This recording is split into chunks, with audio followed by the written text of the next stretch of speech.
Hello, everyone. Welcome to Jamaica 411. Thank you so much for stopping by, keeping me company as usual. My goodness, my people, what an exciting and eventful week we are having. All manner of things are going. And Mas George has brought us some additional pieces of information. He told us he's making the rounds on social media. And it took us a little while, but we found it. Yes. JPU found it. It was sent to her, and she shared it with me and said she found it. So we were discussing it, and we were discussing it with Karen as well. Yes. Royalist fans. We were discussing it. So we were trying to figure it out. At first look, I told Karen, I said, I don't know what George I bring up this thing for. After not in it. And then I remember seeing something I went back to read.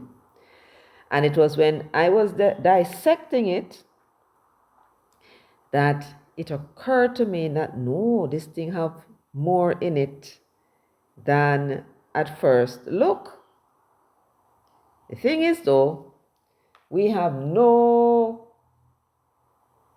information outside of it, and we have no clue as to whether what is being said is true. We note that there were things missing, which would suggest that the person may be telling it as it is.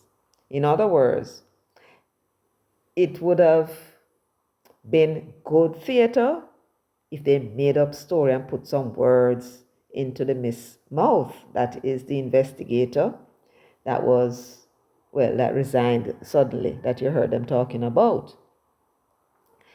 And he never sought to do that, but nonetheless, we have no clue as to whether what is being said in the letter is true, but we are going to dissect it for what it is and see if we can make any head or tail of what it is that the writer was attempting to say. You heard George telling us that he confirmed that the letter is real. But exactly what does that mean? Well, we will get to that shortly, but before we do, having welcomed you already to Jamaica 411, may I ask you for a little favor? Yes? Can you go ahead, please? Give the video a thumbs up from now on. Yes, go ahead. Give the video a thumbs up from now on and share, share, share. We need to get the message out because this letter is on social media. It is making the rounds. And if we leave people to their own devices, they will allow their imaginations to run way ahead of them. And they start to make some assumptions, which may be justified or may not be. What do you say to that? Good idea? Yes. So, George may not be able to discuss these matters because people are quick to sue them. And why? Because they want to seek to give the impression that whatever is being said is not true, even when it's true. The matter of the law that he's speaking about is that you must have proof that what you're saying is so, or it's not materially different from what the truth is. Because if they're sued, their defense would either be truth, which means they have the evidence to prove it, that what they said is true, or that it was in the public's interest for them to publish it. Now, those persons at the IC, I don't know if they can be described as a public figure, right? I guess you might describe them as some kind of civil servant. So maybe that defense would not work. If it was a public figure, like a parliamentarian, and you hear something that is so dreadful that you decide to bring it to the public's attention, and you say you don't know that it is true, but you're bringing it to their attention, and then decide to sue, then you may have a defense. You follow? Yes, so that is the situation that they're in. So they can't publish certain things unless they have the hardcore evidence before them to show, see, I have the evidence. And that is what will deter people from suing. But even then, some of them have some of them pocket long and they will throw away a few dollars in order to give the appearance that whatever it is that was said about them is not true, when them damn well know it's true. But that is just how it is. And the persons that they sue can recover from them. The question is, sometimes they don't recover the full amount of money that they have to pay these lawyers, and that is now where the discouragement is, to take the risk of putting certain things out unless you have the hard cold facts to deter the person against whom the allegations are made. See what I'm saying? Yes. So again, please share.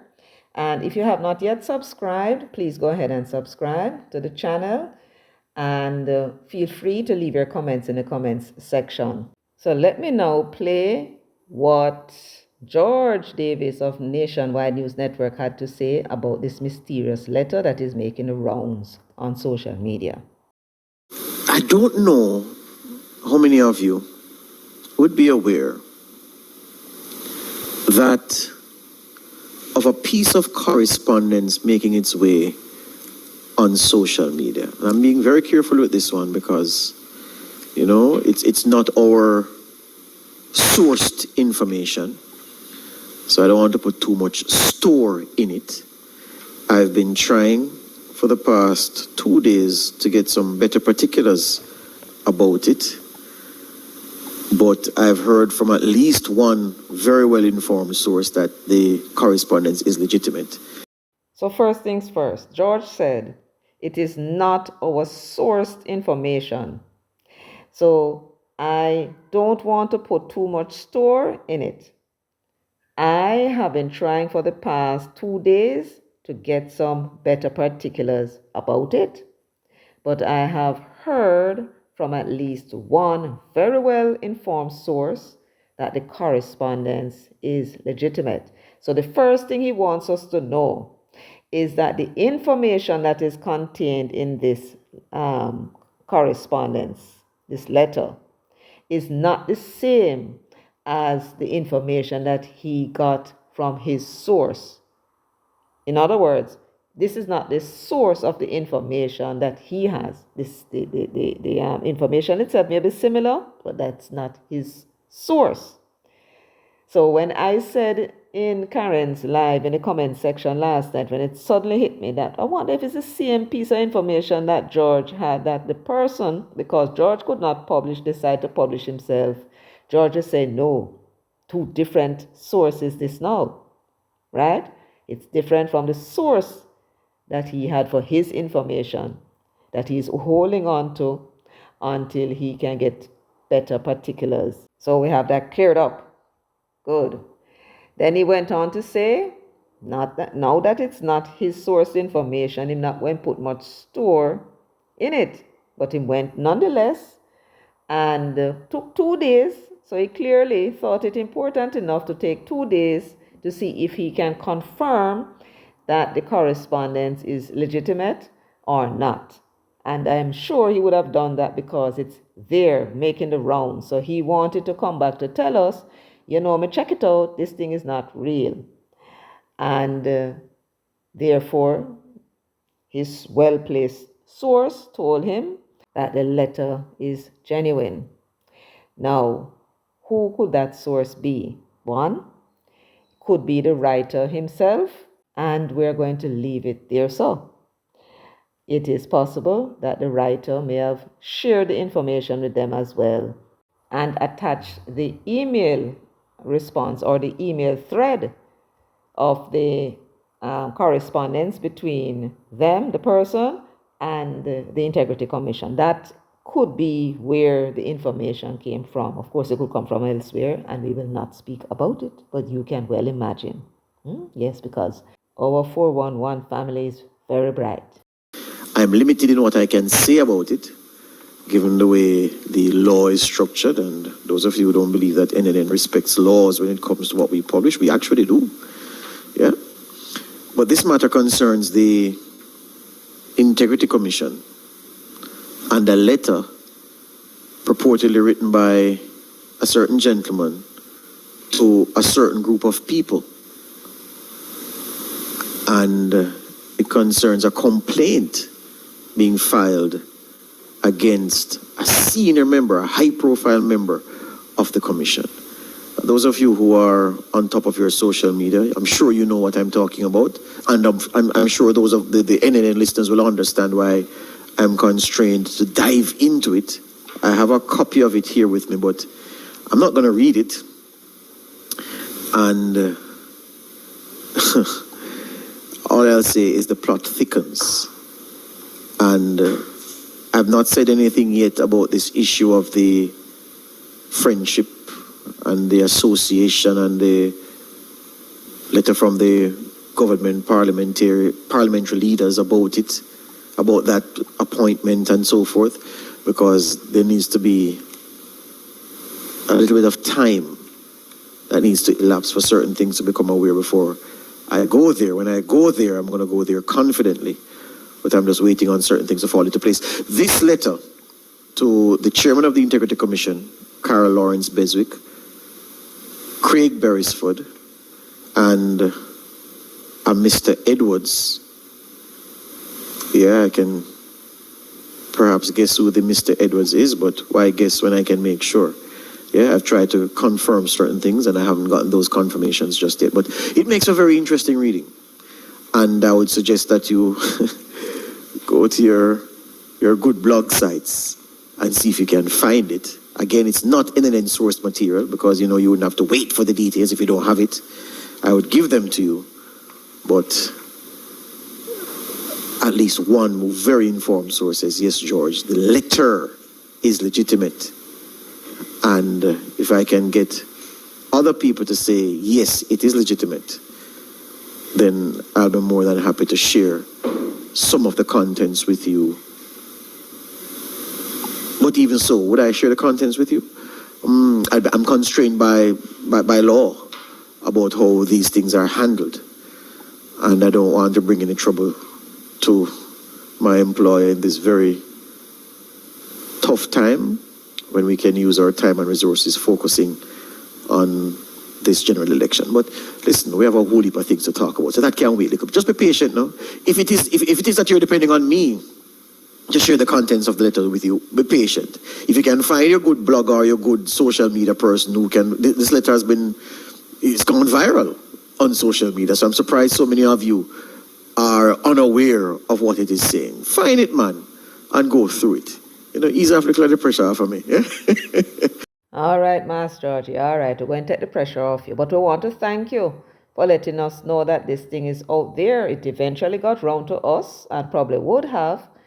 But nonetheless, we want to thank you all the same for saying as much as you did, because it is also very useful.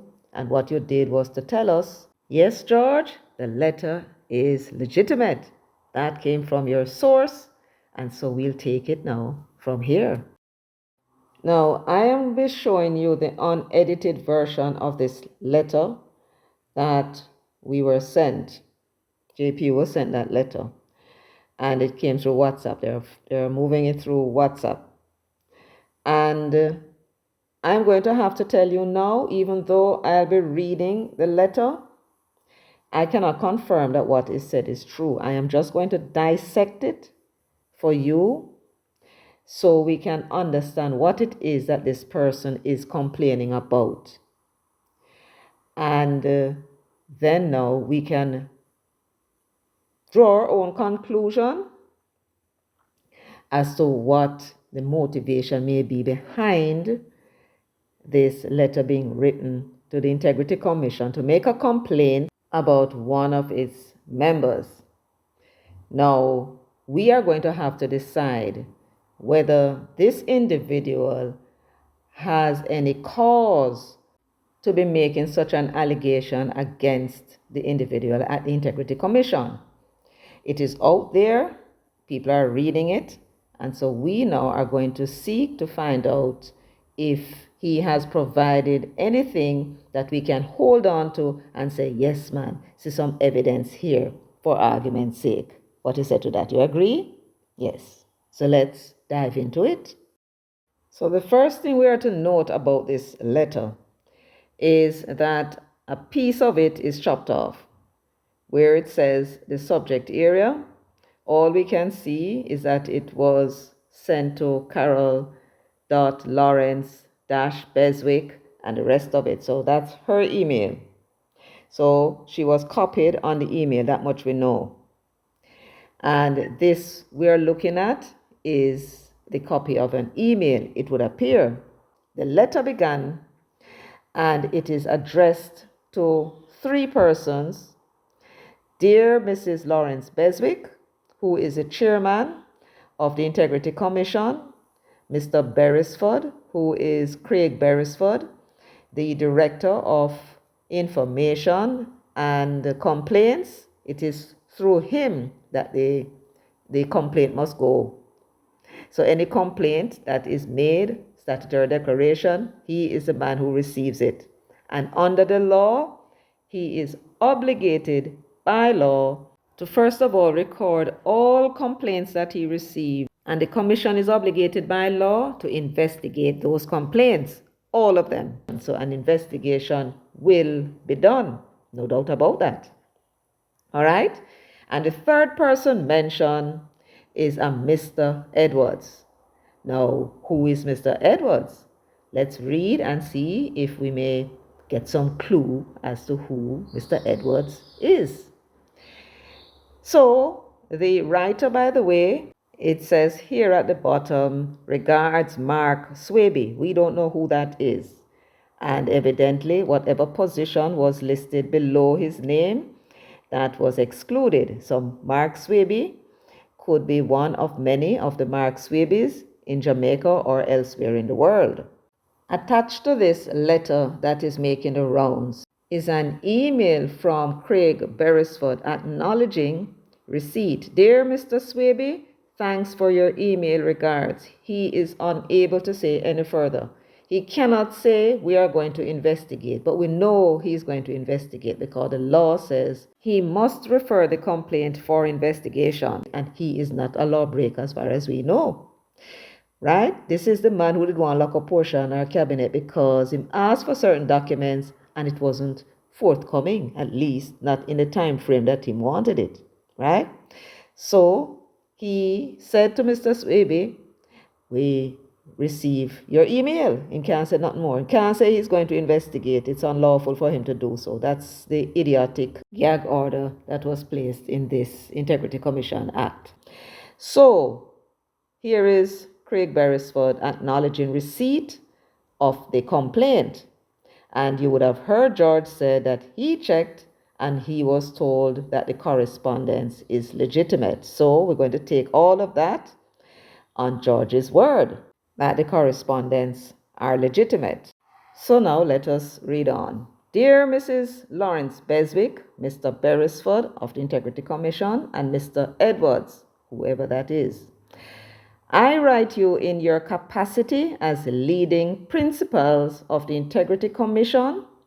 That would be Lawrence Beswick, the chairperson, and Beresford, and the major organized crime and anti-corruption agency, respectively, to request an investigation into a serious matter. So he said, and the major organized crime and anti-corruption agency, that's MOCA. So let's look to see now if the Mr. Edwards is actually from MOCA. And as you can see, Colonel Desmond Edwards is the Director General of the Major Organized Crime and Anti-Corruption Agency. So we'll take it that we have discovered who Mr. Edwards in this letter is, the head of the MOCA. And that is Colonel Edwards. He may tell you, as Major General Niche would, if you ever call him Mr. Niche, he'll tell you it is Major General. I worked very hard for it. So let us read on. So he addressed the letter to them. And then he went on to say, I write to lodge a formal complaint concerning misconduct and acts of corruption perpetrated by Kevon Stephenson, attorney at law and director of investigation at the Integrity Commission. He is stating it as a fact. So let us see if he has provided evidence to back up his facts. If not, then it is allegations. And the allegations may be in his knowledge or in somebody else's knowledge, in which event it will be hearsay. See? Yes. So let us read on. So Mark Swaby, the person who is lodging the complaint with the Integrity Commission, is saying that their director of investigation, Kevon Stephenson, according to him, the complaint is concerning misconduct and acts of corruption perpetrated by him. Those are very strong words and very serious allegations this person is making.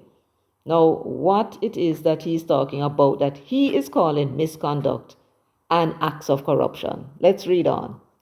Stephenson's corrupt acts concerns the investigation he pursued in respect of Andrew M. Holness, Prime Minister of Jamaica. The record of the Integrity Commission will indicate that an ex-investigator at the Commission, Stephanie Fiddler Blake, who at the time was employed to the Commission, obviously, because that's what you just said, was moved to place in writing following inquiries from the Corruption Prosecution Department of the Integrity Commission, her concerns that steps being taken by the Commission in probing the Prime Minister's finances breached due process and possibly adversely engaged the law and investigative best practice. So we need to now look at what he said and take out all the extraneous matter in order to get to the meat of his complaint. So what I have done is highlighted what I believe to be the cogent information that is being communicated to the Integrity Commission. Now, having gone to say that Stephenson's corrupt act, he's identifying the corruption he's talking about now, and it concerns his investigation into Andrew Holness's statutory declarations, and he's referring to that report which was tabled in Parliament. And in that report, the investigation started. As a background, the investigation started, you remember, when Andrew Holness evidently left off, according to them, 4 accounts, commercial bank accounts, in which Kevon Stephenson said he was a joint holder, 2 with his mother, 1 with his father, 1 with a constituent. It happened that when he referred the matter to the Director of Corruption Prosecution for her ruling, she went and did her checks. And I would imagine that since she's a prosecutor and her job is to prosecute, she would have asked the Director of Investigation, who is the investigator, to provide her with the bank card. So he would have gone and asked the bank for it. And when it came back, she said it was unreadable. You can't see who for signature was on it. It's that old. Furthermore, the statement only had his mother's name on it. So if she went to court and claimed that Andrew Holness was a joint holder, she would have had no evidence to show it. The question I would like to ask between me and you is how it is that Kevon Stephenson, as the investigator who specializes in investigation, that's his job, failed to recognize that. But he's human, I suppose, and he'll make mistakes. Anyway, so that is the background. And that now, somewhere along the line, Mark Swaby is saying that corruption went on, and we have to read to hear what he talk about, right? Yes. So, taking out all of the extraneous matter and repetition that he had in it, we will now better understand what the nature of his allegations are. So he said the record of the Integrity Commission will indicate that an ex-investigator, Stephanie Fiddler Blake, was moved to place in writing following inquiries from the Corruption Prosecution Department of the IC, her concerns that steps being taken by the Commission in probing the Prime Minister's finances breached due process and possibly adversely engage the law and investigative best practice. What is he saying here? The investigator, who is no longer working at the Integrity Commission, Stephanie Fiddler Blake, she had received inquiries from the Corruption Prosecution Department. Whatever that was, he never said what the inquiries were. So there we are, handicapped as to what it was that they asked her. But what he's saying is that whatever it was that was asked of her, she had placed in writing her response. It says she was moved to place in writing, following inquiries from the Corruption Prosecution Department, her concerns. And she stated what her concerns were. So what we're talking about here is that there is cogent information that was given to the commission that there is something that Stephanie Fiddler Blake said, and she put it in writing. So it is there in the commission, in the Corruption Prosecution Department. Go and go look it up. That's what he's saying there. So, Mom, yes, Justice Beswick, you have a piece of cogent information here you can work with. Now let us go on now and see now what it was that Fiddler Blake was concerned about.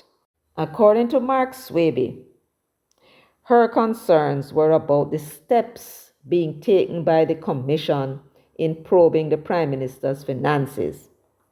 The steps, what does that mean?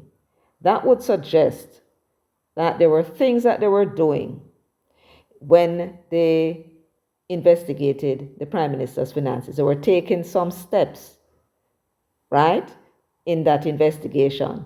And she's saying that what they were doing, right, breached due process.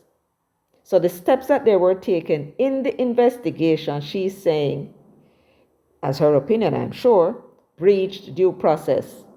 And she's saying that it possibly adversely engaged the law. That sounds as if she's saying that what they did was illegal. That's some serious thing, this. Adversely engage the law, meaning to say that the law may have to get involved because it was illegal. Mom, you have to look into this. And I'm sure you will, because I'm sure that Craig Beresford must have by now done his little checks to see if there is indeed a letter that was sent to Prince Kamika's office to her. And he would have had to ask Dayton's very good buddy, Ronif Lawrence, to check that information for him. People, my people, this thing could be bigger than it appears to be at first glance. It could be bigger. What is missing from this letter are dates. We don't know the date when this letter was actually sent to the commission. What we do know is that it clearly was sent after Fiddler Blake left, because it referred to her as an ex-investigator. So it's sometime after she up and resigned. Now, if we can figure out what that date is, then we'll know that the letter came after that. Well, as good fortune would have it, we didn't have to look very far. We found her on LinkedIn.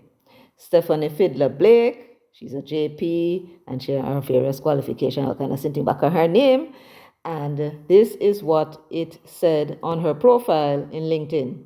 Now, maybe it was that Nationwide News Network had reported it, but it says here that she worked at the Integrity Commission full-time for 3 years and 11 months. She first started as Senior Financial Investigator in January 2021 to July 2023, and then she became a manager in July, so they promoted her, and she left in November of 2024, right? That's when she left. And therefore, this letter may have been at the commission for quite some time. We don't know. You follow? So without that piece of information, because they cut off the top of the correspondence that we were looking at, we have no idea when this letter was written. It also did not say when Craig Beresford responded. So for all we know, this could have been from last year. You follow? Yes. But we will read on because the letter itself may give us further clues as to when it was written. So let us read on. What we have gleaned from the letter so far is that Mark Swaby is alleging that Stephanie Fiddler placed in writing her complaints, her own concerns about the conduct of the investigation into the Prime Minister's finances. She says that there were things that they were doing, they were taking steps that she believed breached due process and may well adversely engage the law, meaning, seems to me, that Mocha may need to get involved and investigate it because seems to be suggesting that they may have broken the law, right? And investigative best practice. Damn serious allegations, these. Mr. Stephenson, so he's calling out Kevon Stephenson and say him do it. Mr. Stephenson not only elected to exclude Ms. Blake's concerns, which pointed to an unjust probe from the report he prepared for the Parliament. Let's read that again. Mr. Stephenson not only elected to exclude Mrs. Blake's concerns, which pointed to an unjust probe from the report he prepared for the Parliament.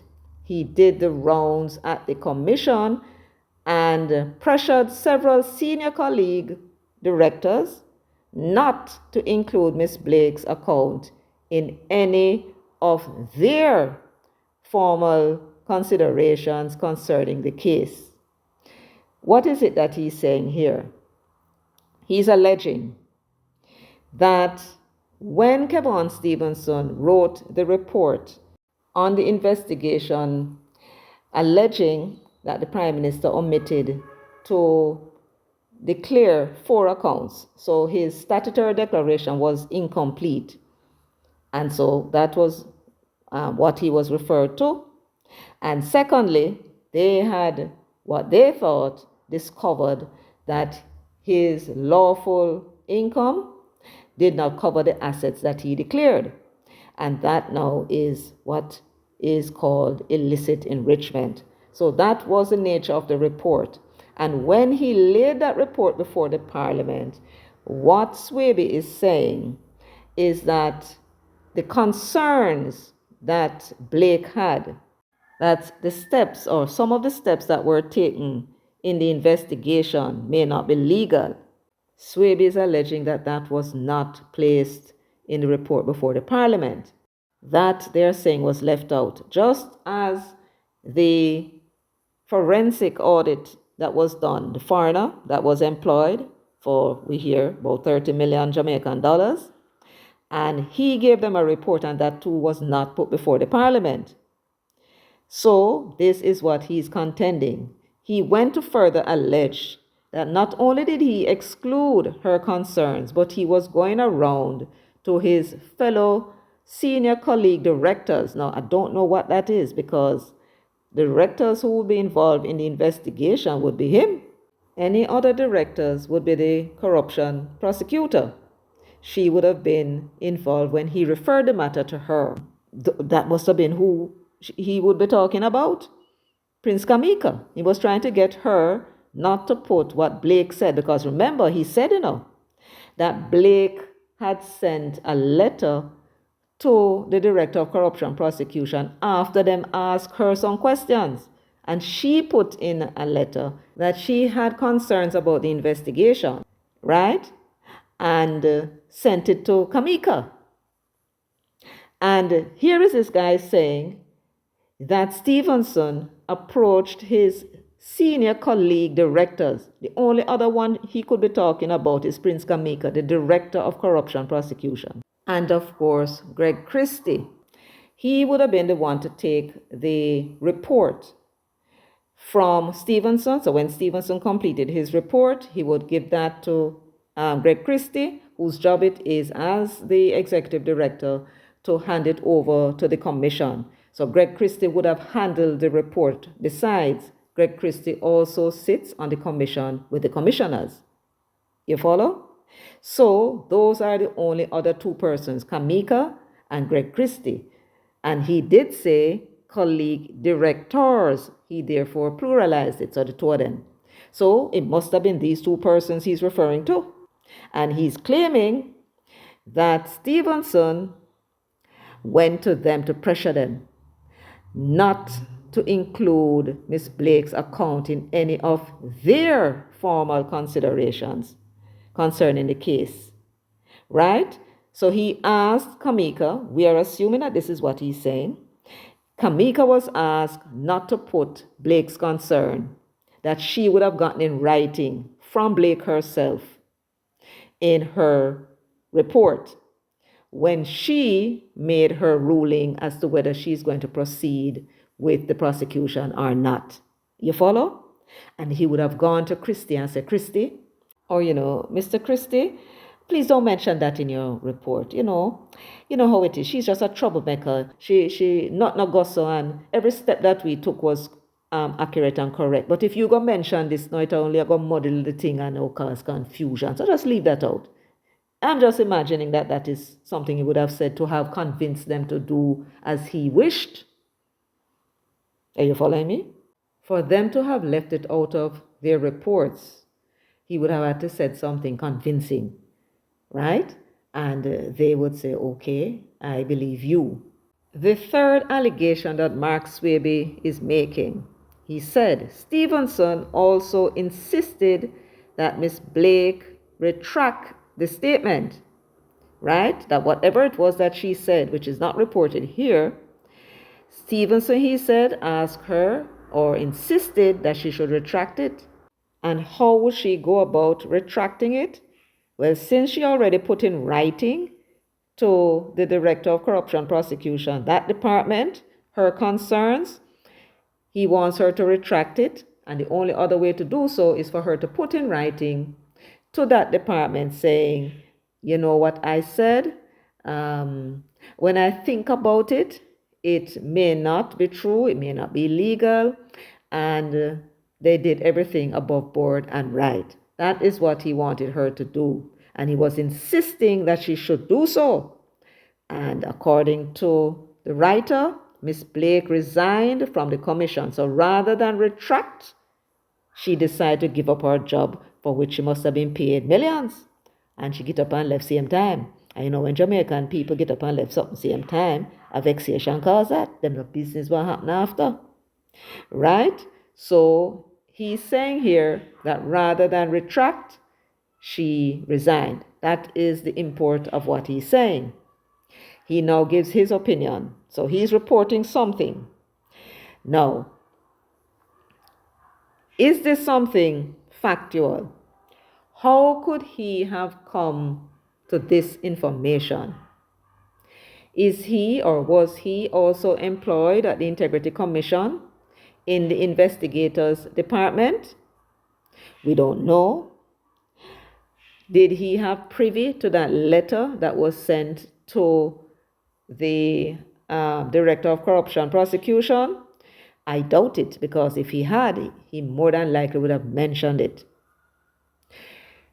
Is it that he was told all of this by somebody, perhaps Blake herself, but she failed to tell him what it was that she wrote, right?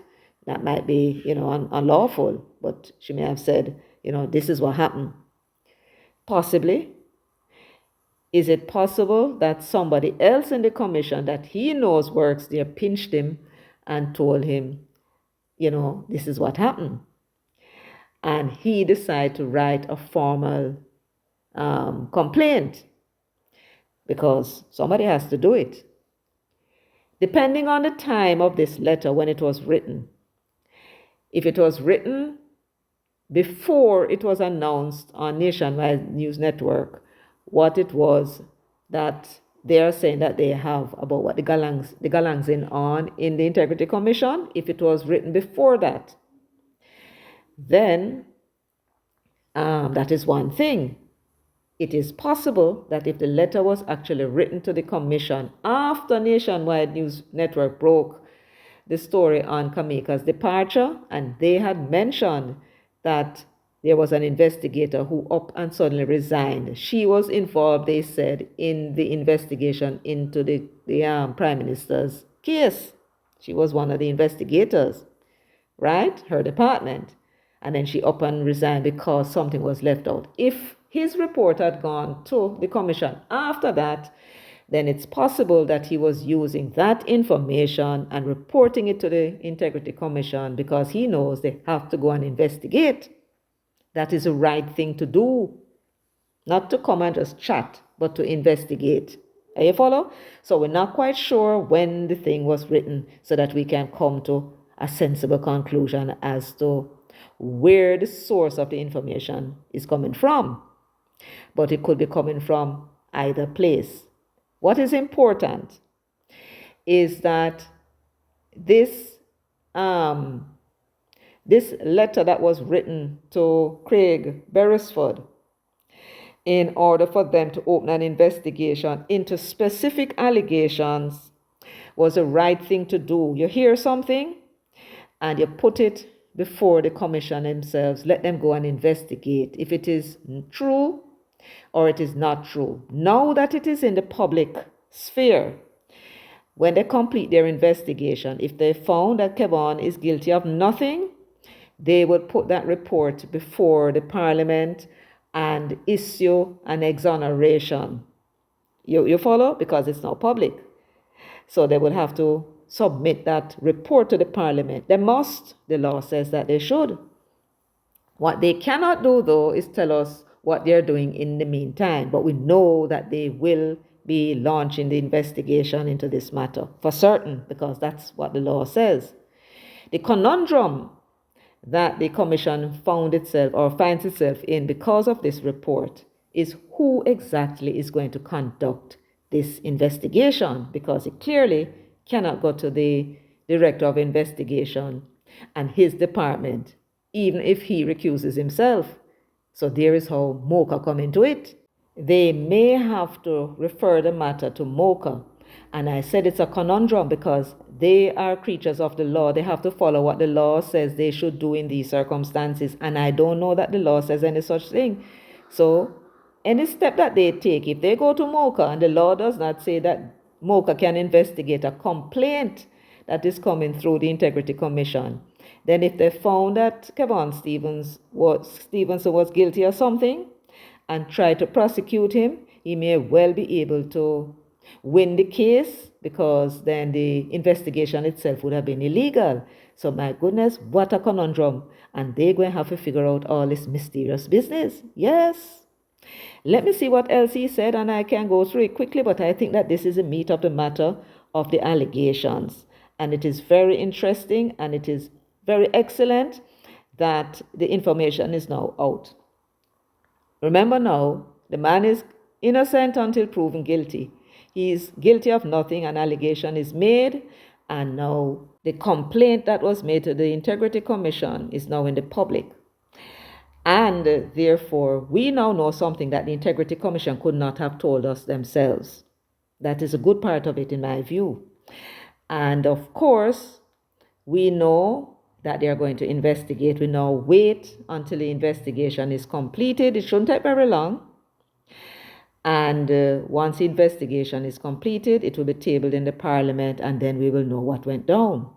He went on to say, you might be aware that it is a breach for a public officer and an attorney at law who is considered before the court as a minister of justice.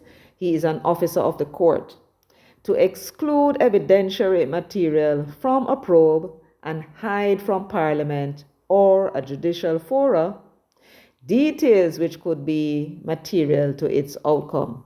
He says it's illegal. I do not know if that is so, but I leave that to the attorneys. If they get hold of this, they might be able to discuss this part of it. He said, I am confident that a serious investigation will reveal that Mr. Stephenson misconducted himself in public office and has possibly breached the Corruption Prevention Act in furtherance of what appears to be his obsession to implicate the Prime Minister in wrongdoing, even when the evidence does not support his mission. That part is an opinion that he's expressing, right? Him think that Stephenson has an obsession. Nobody can fight out his opinion, but that is what he said. And he's saying that he's confident that a serious investigation, if we're not serious about it, we will find the evidence, right? And the evidence will show, according to him, that he was wrong, that he had misconducted himself in the public office. Now, I am sure there are things in the law which speaks to that and what the remedy is. So I leave that again to the lawyers, or maybe I'll do the research if I don't hear them lawyers with it and come back and tell you what it is that we found. And in the final paragraph of the complaint, he said both he, which I imagine would be Stephenson, and Executive Director Greg Christie are in the habit of seeking to malign and intimidate any staffer of the Commission who acts professionally in respect of the Prime Minister. This had led to an atmosphere at the Commission which is incredibly toxic and is given to serious miscarriages of justice. All of that is his opinion. I am sure that this part of the commentary is what they will not take this into account. The other aspect of what was said, where the allegation concerning the leaving out of statements that were important to the case that was being investigated, and she was being put under pressure and others were put under pressure to leave it out of their reports. That is something now that the commission would need to investigate to find out what laws were broken, if any, and whether or not what Blake was saying, that the law may have been broken in the conduct of the investigation. They have to check that out as well. What was it that she had spotted? What was it that Stephenson and others may have done? Then they now would have to take the decision as to where to go from there. And we are talking about the commission, because this now falls squarely in their lap after Craig Beresford forwarded to them his findings into the complaints, and whether or not he thinks that the matter should be referred for further investigations. As to who is going to do the investigation, well, your guess is as good as mine. And that perhaps is what this Mark Swaby knows, and that is why he sent the information as well to MOCA, which is also a anti-corruption investigating body. So, folks, we are living in interesting times. We wait for the investigation to be completed and forwarded to Parliament. And when that will be, your guess is as good as mine. Anyway, I want to thank you all for joining me today, for sharing, liking, and subscribing, and leaving your comments in the comments section. So until next time, take very good care of yourselves and walk good.